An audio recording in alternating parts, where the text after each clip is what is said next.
Yikes, that didn't sound good. Welcome back, Jim Murphy here from You Break It, You Fix. Haven't got my COVID cut yet. Welcome back. So glad you're here. I've got a tasty one for you today, filled with tips, tricks, general good practices and good ideas that will save your life and your family's life out on the road. Let's get to it.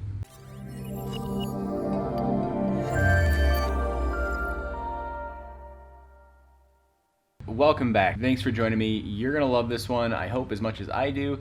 This is one of my favorite topics to talk about. It's your vehicle's braking system.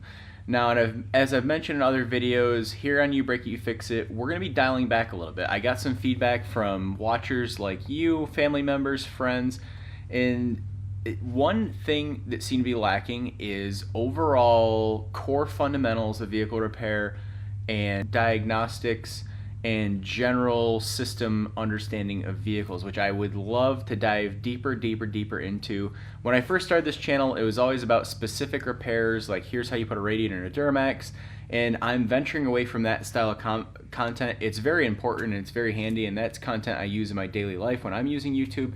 But I think it's more important to focus on the core fundamentals of vehicle repair, because it doesn't matter what vehicle it is that you're repairing. If you understand the core fundamental, if you understand the inner workings of a vehicle, you can tackle any repair generally without a video. And I'm not selling myself out of a job here. It's just very important to learn those skills.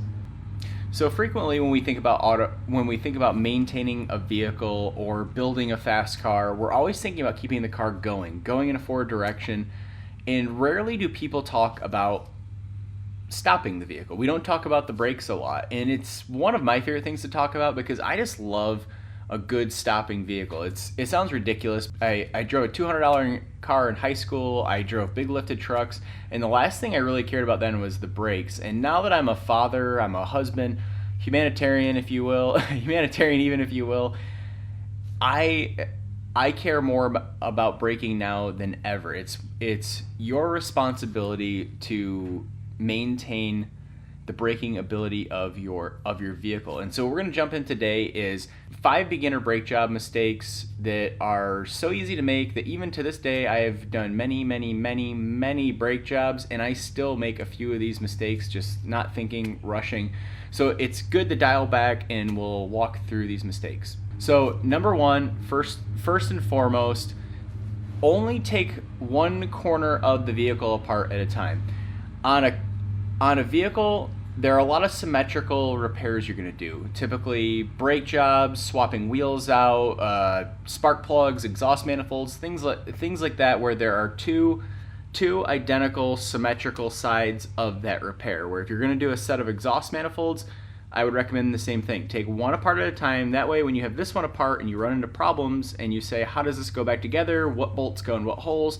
You go over and you look at this side, and that will tell you. And the brake system is so important for that, because take it from me, back in the day I was doing a set of drum brakes on one of my trucks, and I took both sides completely apart. And if you've ever had drums apart, there are a million little springs in there and all sorts of stuff, and I could not get it back together. I had to call one of my buddies. It was probably Brandon. Shout out to Brandon. And he helped me get it all back together. So take one corner apart at a time. So that way you can look at the other side that's still together. If you run into problems putting bolts back in holes, if you lose a bolt, you know you can go match up one from the other side. You're not going to lose both sets of bolts. So that's number one. Number two, clean your parts. Now this is something I didn't take that seriously when I was younger, in a hurry. Again, I don't know why, just young foolish mistakes. And so it's very important to wash down the brake rotors with this nice brake cleaner. Brake rotors come packed in grease. Hang on a minute, let's just open this up and look at it. Make sure you're always carrying your pocket knife. You never know when you're gonna need it. So brake rotors come packed in a light coating of oil. It keeps the surfaces from rusting.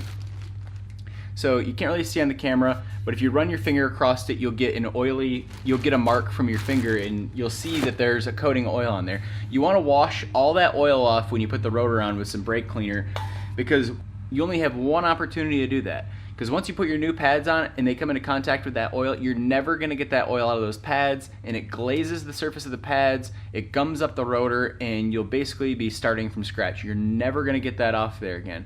So this probably should have been number one, because this is really the most important step. So wash your parts. Don't forget it. We're on number three? Is this three? You were waiting for it. Here it comes. Check your parts. Now, this is something that I still make the huge mistake with doing. I just ate my own words on this. I always preach checking your parts, and it bit me right in the butt, and this is exactly why I preach it.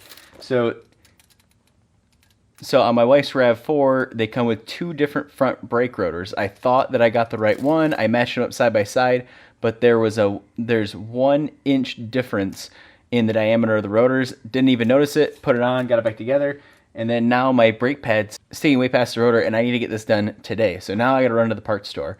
Mrs. Fix-It went and picked up the new parts. Now I can keep going. What the heck was I talking about? Yeah, check your parts. Check your parts in. What do we got? Number 4? This 4? Don't cheap out, especially with brake parts. If you don't enjoy doing brake jobs, then absolutely don't cheap out, because if you buy cheap stuff, it's going to warp sooner, wear out sooner, and you're just going to be generally unhappy. So I live in a very snowy, wet climate. So I splurged, and I got these rotors that are primed. In the center, they're a little bit more expensive, but they keep all the corrosion, they keep all the brake parts from corroding for quite a while, so you don't get a lot of rusty brake dust come flying out of the wheels and getting all over the car.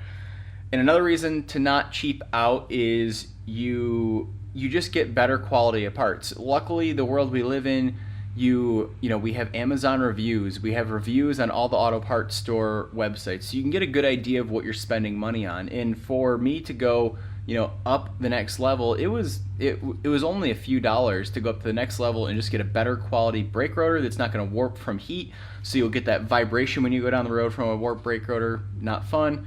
And you get better pads that just last a longer time. We're trying to stop the car better for longer, so don't think you're going to save $20.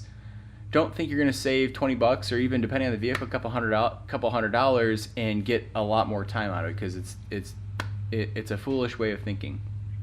So is this number 5? Made a list. I'm going to check it. When you're putting this all back together, make sure you double check the bolts are tight. One more dad grunt. I've only made this mistake once, and I tell you, I will only make it once.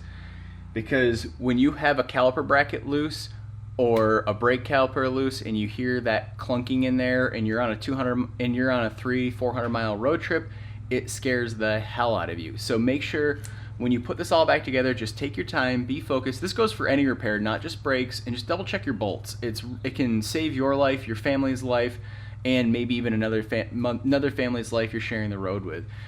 Double check to make sure they're tight, and you'll be a much happier person. I said this video was 5. I've got a couple surprises for you. So when you take this caliper apart, so the caliper piston gets tighter and tighter and tighter as the brakes wear out. Well, when you go put your new pads in, there's no room for the new pads. So you need to expand that piston out to make room for those new pads.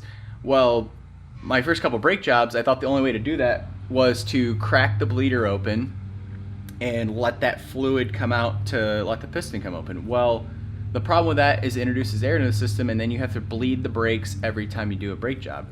Well, all you have to do is compress that piston. It's a hydraulic system. So if you think about when your mouth is full of liquid and you're swishing liquid back and forth in your mouth, well, when you squeeze this cheek, it makes this cheek puff up. This is the same concept. When you squeeze that piston, it runs that fluid right back up into the reservoir where it belongs, and then you have room to get your new pads in there. So that's a tip that will save you hours and hours and hours. And me being a young, stubborn guy back in the day, I used to think I knew it all, and I would crack that bleeder open, and then someone, again, probably Brandon, said, hey, why don't you just squeeze that piston and save yourself about save yourself an hour of work. So that's, what are we on, number 6? I think I've completely blown this list out of water. Can't wait for the lawnmower again. For the lawnmower. And the last but not least thing, this should have gone to the top of the list too, PPE. We talk about this on this channel a lot. You're a fixer. You need to be out fixing for as long as you possibly can, and this is the way you do that. Protect yourself. Protect your eyes, protect your hearing, and not just because of you, but you're also a role model. You might be teaching your kids these things you're learning on YouTube. You might be working with the neighbor kid. You never know who is watching you, and it's important for you to set a good example. Fixers set good examples. We wear our PPE. We want to keep fixing long into our life. So keep these bad boys on. As always, I hope this video helped you. I love making these videos. I love keeping people informed, and plus I've learned a lot through you, through this community, people commenting on the videos. Like I always say, if you have a faster or better way of doing something, please hit me up in the comments down below. I hate doing stuff the hard way, and plus the community learns. And as always, I'm Jim Murphy. You can follow me on Instagram at YouBreakItYouFixIt. I'm still growing that account, so don't be afraid if you only see 3 followers. Thank you so much for joining, and I'll see you in the next video. Got a real monkey in a barrel situation here. Someone must know what the hell I'm talking about.